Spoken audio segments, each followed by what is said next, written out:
Well, good morning on a Monday morning. Are you all ready to start a new week out? Did you have challenges last week? Did you get past them? And what's the plan for this week to really get ahead of the ball game?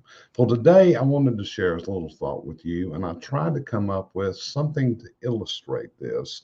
So the title of this is The Days of Waste. And I was putting together my thoughts and my notes on this, and it's like, hey, there's a really good soap opera that's been on for all the way since 1965. And the title of it, you'll see in just a second. And it's about a town in Salem, which is a fictional town, and it's located in the Midwest. But listen in for just a minute and see if you've ever heard this beginning song that starts this soap opera every time it comes on.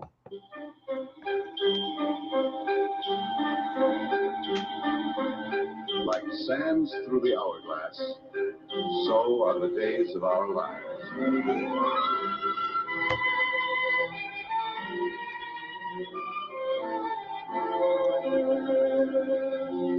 This is McDonald Care.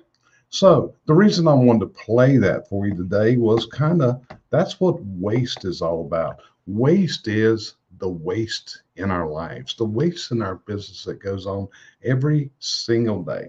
In fact, the other day I bought a little something I've got here on my desk that I ordered in, and I think it's a very adequate tool to explain this. And what it is, it's an hourglass.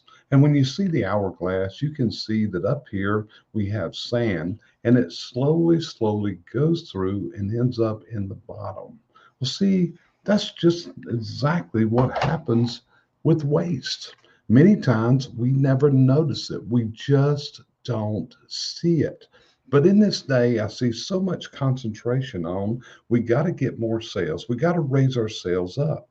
But at the same time, in order to improve those profits, one of the things that we can do is take more advantage of the existing customers that we have and lower the amount of waste that's occurring in our businesses. And to do that, you got to do several things. Number one, you've got to learn how to identify what is waste. In lean studies, it's often found that waste will be 95% man hours and 5% materials. But we just get so used to this that we just don't see it anymore.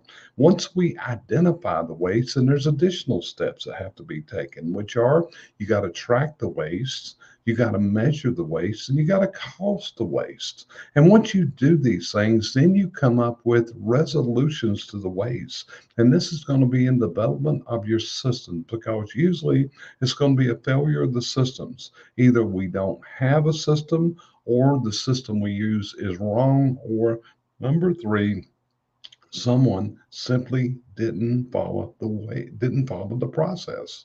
Now the real factor that comes in, like I said, anytime you have waste, there takes a corresponding number of dollars in order to compensate for the waste, because waste always comes off of your net profit, which is the bottom line of the business.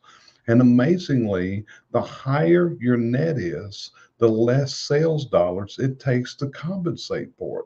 When you get down in a 5% net ratio, do you realize it can take as much as $20 in sales dollars to compensate for $1 of waste? Now, if you get up into 25 to 30%, hey, we're going to get down under $5. We can get down to $3.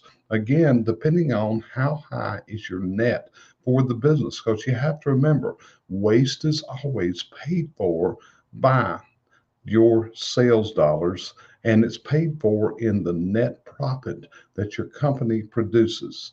It's just food for thought. I'm putting together right now a program I'm going to present at Vertical Track for Tommy Mello, and it's all going to be about wasted businesses, most specifically service businesses. So if you want to increase your profits, and isn't that the actual goal, not just to increase your sales, that is vanity. But by increasing the bottom line, then your return on your business is going to deliver to you a higher rate of net. And by doing that, you're going to find that your bottom line profits, the actual return on your investment, is going to be so much higher. So just food for thought for today. As you go through this week, take a look. How much waste is being produced in your business every single day? It could be in callbacks. It could be in improper directions. It could be in any number of things. But again, you're not going to be able to see this until you start identifying it, tracking it, measuring it, and costing it. And here's what most people find out. They go into a state of pure shock when they realize how much money is drifting through, just like the sands through the hourglass every single day that we work. So think about it and make some efforts to transfer your waste into your bottom line net profit dollars. It's just good business sense. Talk to you later. My name's Jerry Eisenhower, CB Success Group. Let us know if we can help you come up with the methods to identify, track, measure, cost, and the SOPs that you need to resolve this issue. Talk to you next time. Appreciate you joining me.